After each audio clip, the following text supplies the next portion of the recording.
paz do Senhor Jesus Cristo.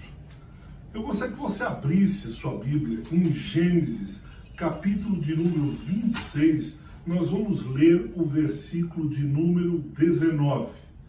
Gênesis, capítulo de número 26, versículo 19. Diz assim: cavaram os servos de Isaque no vale e acharam um poço de água nascente. Cavaram os servos de Isaque no vale e encontraram um poço de água nascente. Outras traduções dizem águas subterrâneas. Outras traduções dizem encontraram um veio d'água. Outra tradução diz encontraram águas vivas. E essa tradução que nós acabamos de ler, que é a Revista Atualizada, diz água nascente. É interessante porque aqui narra a história de Isaque, filho de Abraão, pai de Jacó.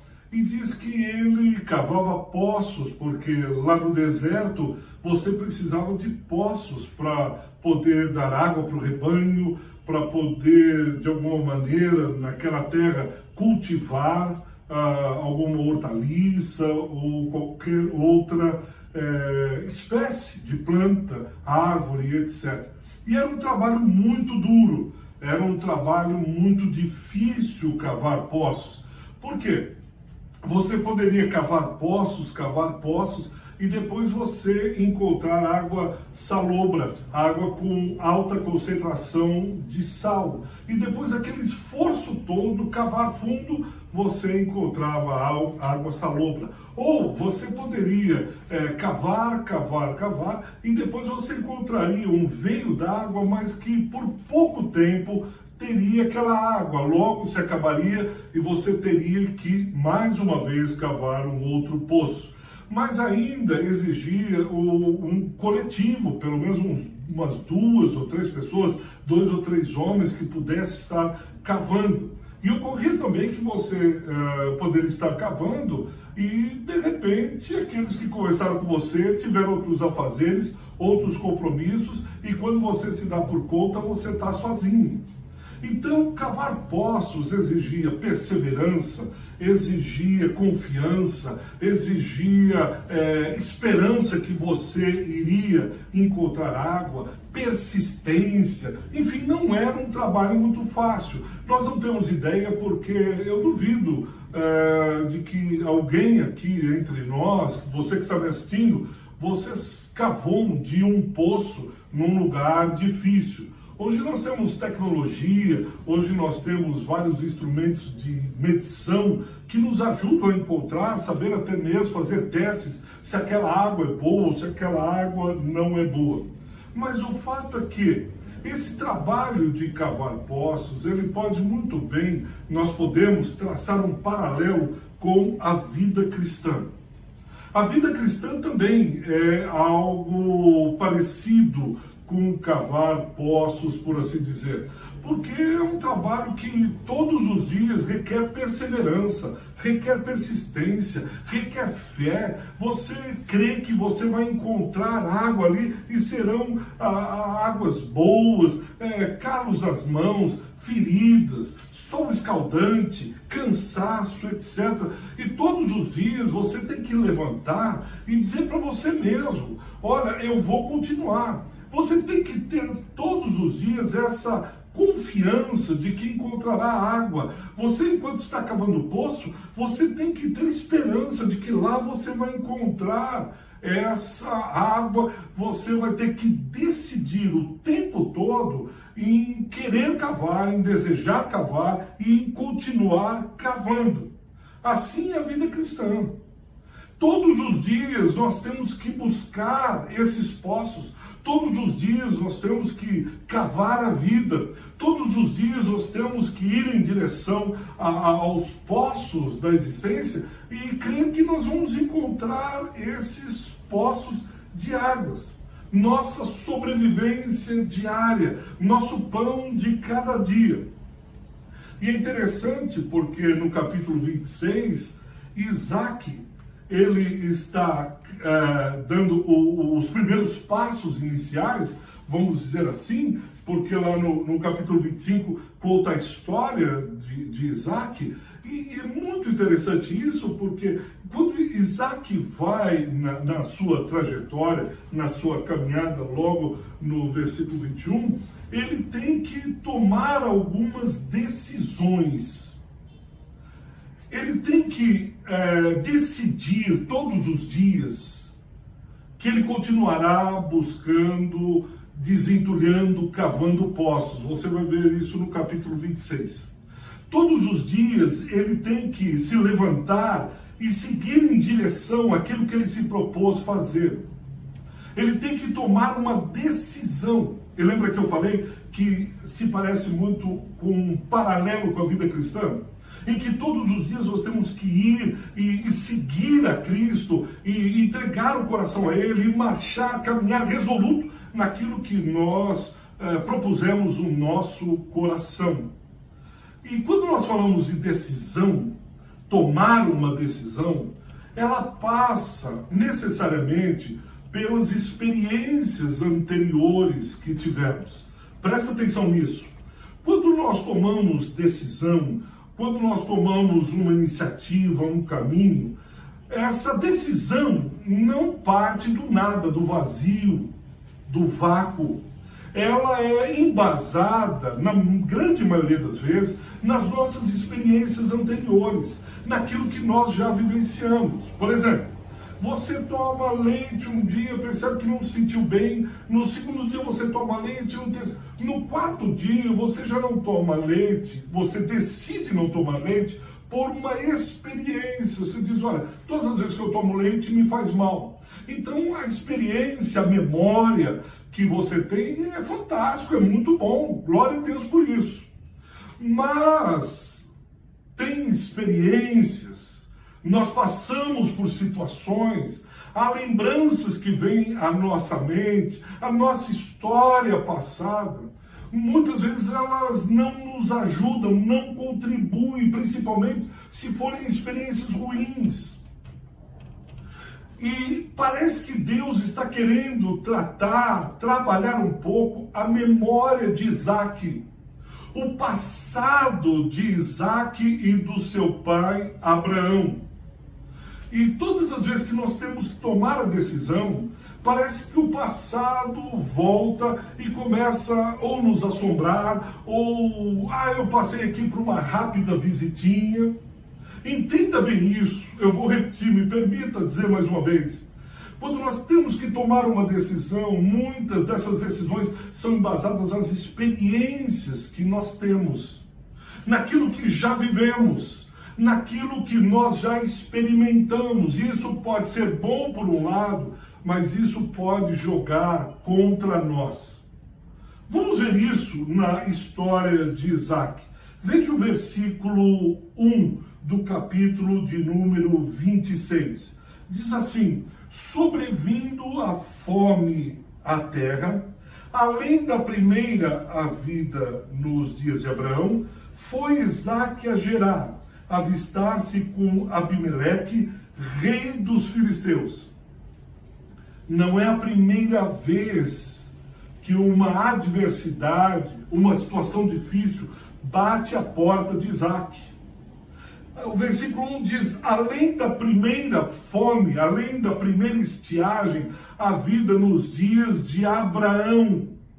Isaque deve ter trazido aquilo tudo à sua mente, porque seu pai certamente sentou com ele, sua mãe, eles conversavam, e Abraão e Sara diziam, olha, houve um tempo que havia fome na terra, Gênesis capítulo 12, e nós fomos para o Egito, e lá no Egito eu precisei mentir, e lá no Egito a sua mãe Sara, Isaque, teve que ir lá para a casa de Faraó, graças a Deus, Deus interviu, etc. E ele contou a história. E Isaque está passando agora por uma situação muito parecida. Os fantasmas do passado, as experiências, a memória do passado volta a assombrar a Isaque. E quando volta a assombrar todas essas coisas, vem a fome, etc. Há uma coisa maravilhosa aqui, porque, veja, diz, foi Isaac a Gerar. Gerar é a terra o significado pode ser círculo. Gerar pode ser círculo, pode ser também terra árida, pode ser traduzida como cântaro. Mas eu queria pegar essa tradução de círculo. Todas as vezes que Deus quer tratar com o seu povo, ou na maioria das vezes que Deus quer tratar comigo e com você, Ele nos leva a alguns lugares, Ele nos leva a algumas situações, Ele permite algumas diversidades, Ele permite que a crise chegue, Ele permite que as coisas do passado que Ele irá tratar, as coisas do passado, as memórias e lembranças que tivemos na nossa vida, voltem e Ele possa tratar. E Ele vai para Gerar, terra do círculo. Lá mais para frente, Israel, ao sair do Egito, vai ficar por 40 anos rodando em círculo. Por 40 anos ele vai para o deserto, por 40 anos ele vai em Gerar, e ele fica andando em círculo, até que ele possa entender que ele tem que esquecer a vida passada, os tempos de escravidão, os tempos do Egito. Deus leva, Deuteronômio 8:2, o seu povo para o deserto, para que eles possam trabalhar a sua memória. E foi muito difícil, porque você lê após Êxodo 14, quando o povo sai do Egito, as lembranças do passado, as comidas. Uma hora eles dizem para Moisés, será que Deus nos trouxe no deserto porque não havia covas suficientes para que nós fôssemos enterrados lá no Egito? Eles estão o tempo todo murmurando, eles não conseguem administrar, processar o seu passado. Eles ficam agarrados às lembranças do Egito, à memória, ao passado, aquele velho homem, eles ficam agarrados. E o Egito não sai da mente, do coração deles. E eles morrem agarrados no Egito, no meio do deserto. Eles não conseguiram sair daquele círculo. Eles não conseguiram se desvencilhar daquele círculo. Mas parece que com Isaac é diferente.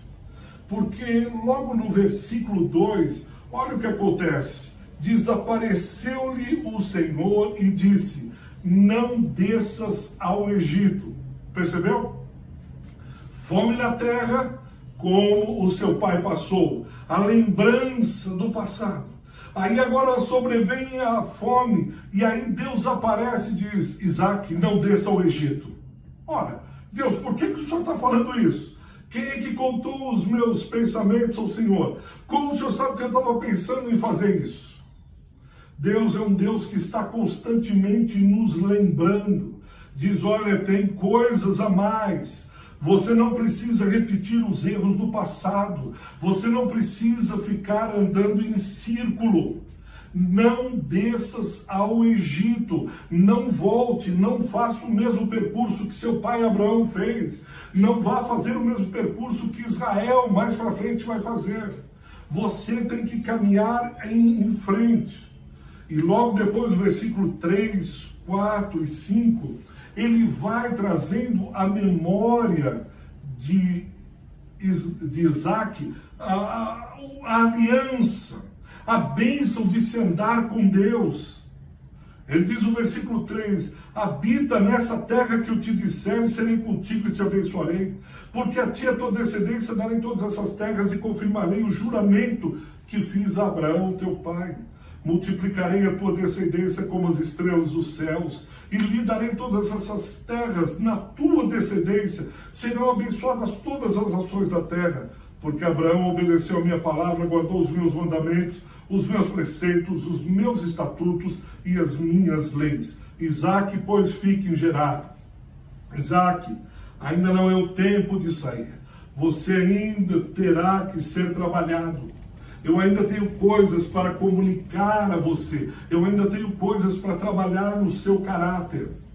E continua, Isaac obedece e fica lá em Gerar.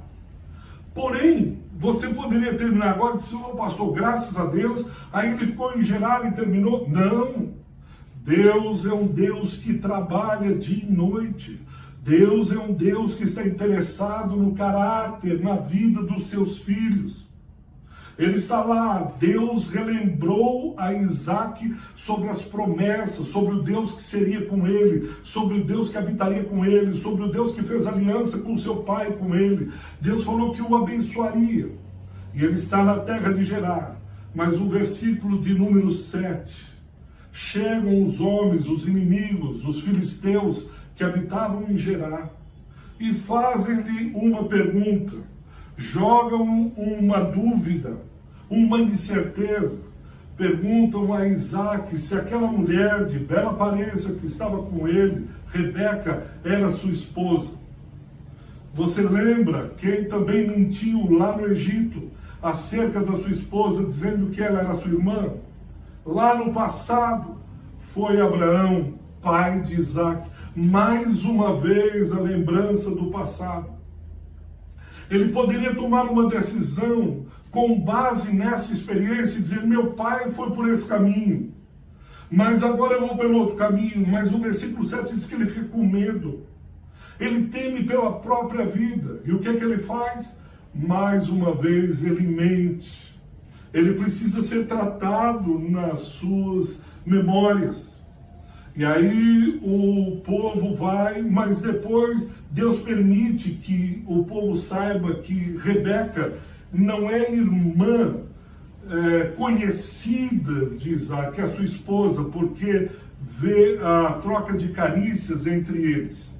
E lá no versículo 9 e 10, Abimeleque, que é um título, assim como o faraó, vai e pergunta, o que é que você fez? Dizendo que essa mulher não era a sua esposa. Você poderia ter amaldiçoado o nosso povo, você poderia ter trazido juízo, você poderia ter feito muito mal para o meu povo. O que é que você fez, Isaac? Por que você aprontou isso? E aí Abimeleque, no versículo 11, dá uma ordem. Qualquer homem que tocar essa mulher, certamente morrerá. Que coisa triste. Aquela memória, aquela lembrança volta, e Isaac, como seu pai, a exemplo do seu pai, vai e mente. Deus acabara de dizer para Isaac que seria o Deus dele, não só o Deus de Abraão, mas também seria o Deus dele, que andaria com ele, que o abençoaria, que daria a terra da promessa, etc. e tal. Ele vai e teme pela própria vida. Quantas vezes nós temos promessas de Deus na nossa vida e nós insistimos em reproduzir certos modelos que Deus já disse, não é assim. Nós insistimos em reproduzir certos comportamentos que Deus diz, não é bom isso. Nós temos que aprender com os nossos erros do passado. Eu já vi muitos cristãos justificando, pastor, meu pai também era assim, minha família era assim, minha mãe fazia do mesmo jeito. Mas você não precisa fazer do mesmo jeito. Caso contrário, você ficará andando em círculos, não sairá de Gerar. Não sairá da terra dos círculos, no meio dos inimigos. Mas o que eu acho mais bonito aqui, o que eu acho mais gracioso, está lá no versículo de número 11 para o 12. Ele acaba de ser repreendido, ele acaba de ser admoestado, ele acaba de ser levado uma bronca dos inimigos filisteus de Abimeleque. Mas eu quero crer que Isaac traz à memória coisas boas. A Bíblia não diz que foi assim, mas eu que estou dizendo, eu creio que Isaac entendeu que o Senhor estava trabalhando, falando, processando com ele. Eu acho que Isaac olhou para os céus, depois daquilo que ele viu que fez de errado, ele respirou fundo, fundo, e parou? Não. Entristeceu. Não. Disse, eu não sirvo. Eu estou magoado porque o Senhor não me protegeu. Eu não quero mais saber desse Deus. Ele foi ficar moado num cantinho. Ele disse, agora eu vou parar, não vou fazer mais nada. Agora eu vou ficar aqui, se Deus quiser que eu faça alguma coisa, Ele que venha falar comigo. Foi assim que Isaac fez? Claro que não. Ele ficou de bicão, magoado, num cantinho, chorando e dizendo, o Senhor... Não.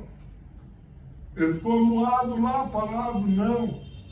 Sabe o que ele fez? Veja o versículo 12. Ele olhou para a terra e diz, eu tenho um Deus que não desiste de mim. É verdade, eu errei lá atrás. Mas agora eu tomo uma decisão aqui no presente, porque é um futuro me esperando. Eu sou Isaac, eu sou filho da promessa. Eu tenho uma promessa de Deus, eu creio que ele respirou profundamente. E disse, obrigado, Senhor. Obrigado porque eu tenho uma vida ainda a ser vivida. Eu tenho muita coisa para fazer ainda com o Senhor. Acima de tudo, eu tenho mais do que a promessa, eu tenho o Deus da promessa. E eu sei que o Deus da promessa não vai desistir de mim. Eu errei. Eu fiz coisas que não devia. Está tudo certo. Mas eu vou continuar. Semeou Isaac naquela terra e no mesmo ano recolheu 100 por um, porque o Senhor o abençoava. E sabe por que eu acho que ele pensou assim? Porque se você lembrar do texto que nós lemos, lá do versículo 3 até o versículo 6, Deus fala sobre o pai de Isaac, Abraão, e você vai ver que ele não acentua o erro de Abraão. Capítulo 26, de versículo 3 até o versículo 6, ele vai falando de Abraão e ele vai dizendo, olha como Abraão foi obediente à promessa, como obedeceu os meus preceitos, como Abraão andou no meu caminho, o pai da fé, eu tenho uma aliança. Que Deus bondoso. Ele não acentua, ele não sublinha, ele não põe uma caneta marca-texto dizendo, aquele Abraão mentiu, aquele Abraão o teu pai, ele é isso, pelo contrário. Parece que Deus lembra das coisas boas que Abraão fez, ele lembra das coisas maravilhosas, ele lembra dos passos positivos e esquece aquilo que Abraão fez. Ele não traz à luz, ele não traz à memória, pelo contrário, ele diz, olha, seu pai era um bom homem. Eu acho que isso, eu creio que deu uma força a Isaac, a ponto dele respirar fundo, pôr a pá nas costas e caminhar e semear a terra, e o Senhor o abençoava. Versículo 13 diz que o Senhor o enriqueceu, ele prosperou, ele ficou riquíssimo e tal. E você diz, pastor, o senhor vai fazer apelo agora? Vamos terminar por aqui. E eles viveram felizes para sempre. Não é isso, pastor? Então ele foi, errou, Deus o abençoou, pronto. Agora eles foram e viveram felizes, acabou, ele vai sair de Gerar? Ainda não. Não tenha pressa em sair de Gerar. Apenas esteja atento àquilo que Deus quer falar com você. Esteja sensível àquilo que Deus quer trabalhar no seu coração, na sua mente. Porque no versículo 15, diz que os inimigos começaram a ver a prosperidade. Finalzinho do versículo 14, diz que eles tiveram inveja de tanta bênção, de tanta riqueza que Isaac conquistou. E o que eles fazem? Eles fazem uma das coisas mais terríveis que o inimigo pode fazer. Entulharam os poços de Isaac. O poço, lembra que eu falei que o poço dava trabalho para fazer, e não só isso, o poço era a água que regava a plantação, o poço era a água que bebia, o poço era a água que saciava a sede dos animais, o poço era quase fundamental naquela vida. Pastoril, agrária. O que é que os inimigos vão fazer? Eles vão entulhar os poços. Por quê? Porque aí Isaac, o filho da promessa, Isaac, o povo de Deus que está sendo formado ali, ele morreria à míngua de sede. Ele não morreria do dia para a noite. Eles não foram colocar uma espada na garganta de Isaac. O inimigo age assim, meu amado irmão, minha querida irmã. Ele vai entulhando os nossos poços. Lembra que uma das traduções acharam poços de águas vivas. Águas vivas. Lá no versículo 19. As águas vivas que fluem do Espírito, o inimigo vai entulhando os teus poços. Ele vai entulhando os teus poços lá no seu trabalho. Ele vai entulhando os poços lá na sua família. Tudo aquilo que gera vida, tudo aquilo que abençoa, tudo aquilo que traz a presença de Deus, ele vai entulhando. Os teus relacionamentos, o teu ministério, a tua confraria. Ele vai jogando entulhos, e o pior é que nós ficamos entulhados, pegando os entulhos, o lixo que Satanás joga nos nossos poços.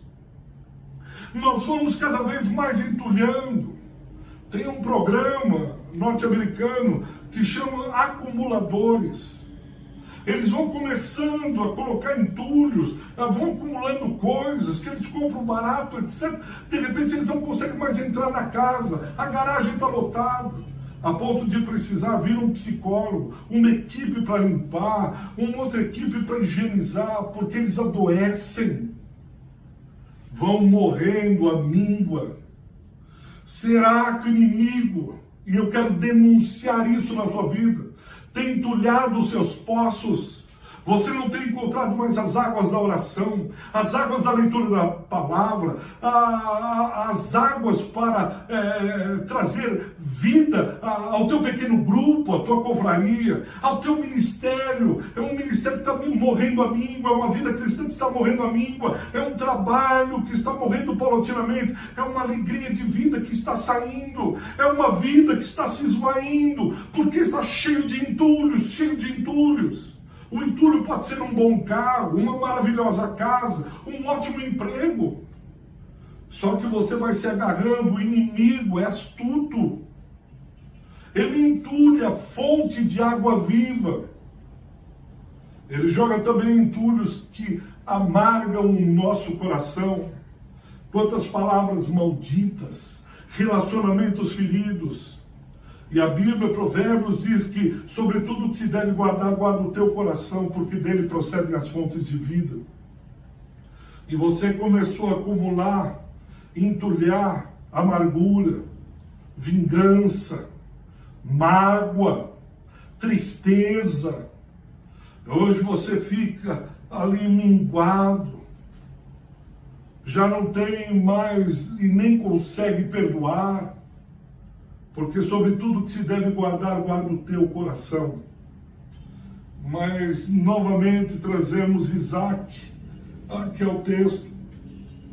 O que é que Isaac faz? Mais uma vez, pastor, ele foi lá, entulharam, ele foi embora, foi procurar outra terra, foi procurar outro ministério, foi procurar outra confraria, foi procurar outra igreja, ele saiu, porque, olha, aqui está tão ruim, aqui entulharam, aqui está cheio de inimigo, aqui eles têm inveja de Isaac.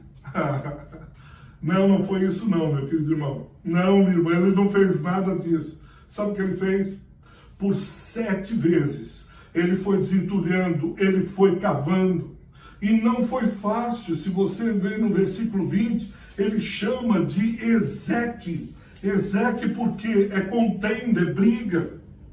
Ele está cavando poço, ele está desentulhando o poço. Os filisteus vão e entulham de novo. Mas ele chama aquilo de Ezeque, como dizendo, esse é o poço da contenda, porque os pastores dos filisteus brigaram com os pastores de Isaac.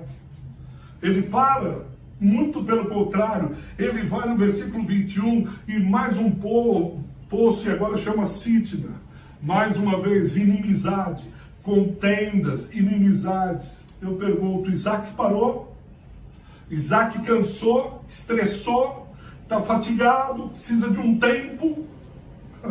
Absolutamente não. Sabe por que não? Veja o versículo 22. Mais uma vez, inicia o versículo dizendo: partindo dali, Isaac sai dali e cava ainda um outro poço. Lembra como eu comecei essa mensagem? Como é desgastante cavar poço, como é difícil, como é exaustivo. Mas ele não para. Ele tem uma aliança com Deus. Ele tem um compromisso. Lembra que eu disse, tem que levantar todos os dias com uma decisão. Eu vou fazer isso que Deus tem para a minha vida. Eu tenho uma promessa. E ele chama de Reobote. E Reobote é alargamento. Versículo 22. Reobote, porque agora nos deu lugar o Senhor e prosperaremos na terra. Agora o Senhor nos deu a bênção. Nós vamos prosperar em nome de Jesus. E no versículo 23 diz que Isaac saiu de lá e foi para Berseba. Que perseverança, que persistência. Mas até que ele chega lá a Reobote e diz: agora o Senhor nos deu esse lugar e nós prosperaremos.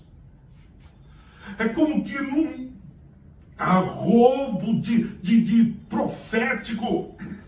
Ele diz: agora é a hora que nós vamos colher, agora é a hora que Deus trará essa terra definitivamente a nós, agora é o momento, chegará esse momento na sua vida, chegará esse momento no seu ministério, na sua vida, na sua confraria, no seu trabalho, na sua escola, onde você estiver.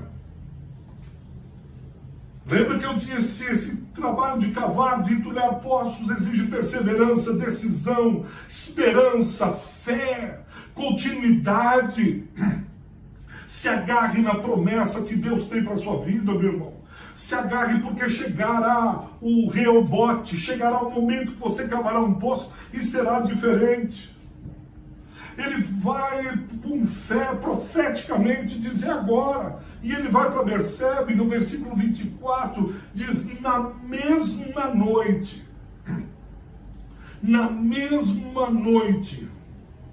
apareceu o Senhor. E o que o Senhor diz? Eu sou o Deus de Abraão, teu pai. Isaac, você começou a entender, a processar e administrar bem o teu passado. Não temas porque eu sou contigo. Não temas porque eu sou contigo. Abençoar-te-ei e multiplicarei a tua descendência por amor de Abraão, meu servo. Agora eu sei lidar com o meu passado e agora eu posso tomar decisões olhando para o futuro, olhando para as promessas, olhando para aquilo que Deus tem. E como é que Isaac confirma isso? No versículo 25 diz: edificou um altar. Pela primeira vez, Isaac edifica um altar. Não tem nenhuma outra menção de Isaac ter feito altar. Mas agora ele não só edifica um altar, como ele invoca o nome do Senhor. Esse tratamento, ele saiu de Gerar, agora ele está em Berseba, ali Deus o visita, e ele sai de lá e não vai trabalhar, ele sai de lá, não, agora ele faz um altar, como que dizendo agora, minha tenda, minha casa, o altar, somos um. Eu sou agora o homem da promessa, eu sou agora o homem desse momento. Deus é o Deus de Abraão, mas também é o Deus de Isaac. Ele agora aprende a invocar o nome do Senhor. Ele aprende agora a andar em direção à promessa. Ele aprende agora a lidar com seus traumas, memórias e lembranças do passado. Ele segue avante. Por quê?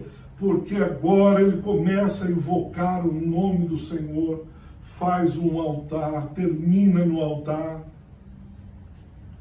Meu irmão, Deus quer fazer toda essa trajetória comigo e com você, para que nós terminemos no lugar onde Ele habita, no lugar sagrado. Aprendemos a depender única e exclusivamente dEle, andar em conformidade com Ele, processar, administrar as lembranças do passado, mas nunca esquecendo de olhar para o autor e consumador da nossa fé, Jesus o Cristo. sempre focados nele, olhando para ele. Reobote, agora o Senhor nos prosperará. Eu queria orar, porque eu creio que Deus quer trabalhar em coisas, alguns entulhos que estão impedindo do seu poço ser usado, estão impedindo do seu coração florescer.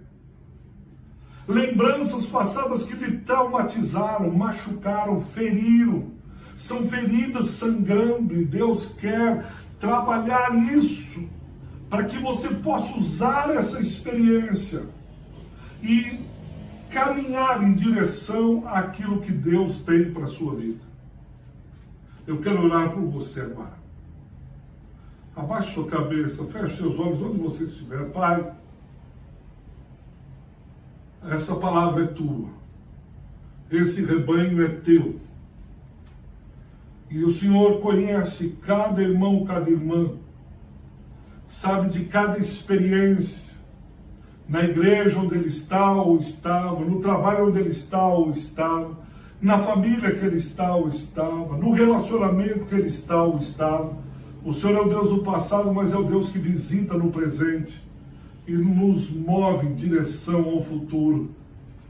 Por isso eu peço que o Senhor visite esses irmãos que estão com essas lembranças, memórias que estão atrapalhando, e que eles saiam em nome de Jesus de Gerar, que eles aprendam do Senhor, a fim de seguirem adiante, a fim de, como Isaac, olhar essas situações e não parar de caminhar, até chegar no altar e lá estabelecer a sua tenda.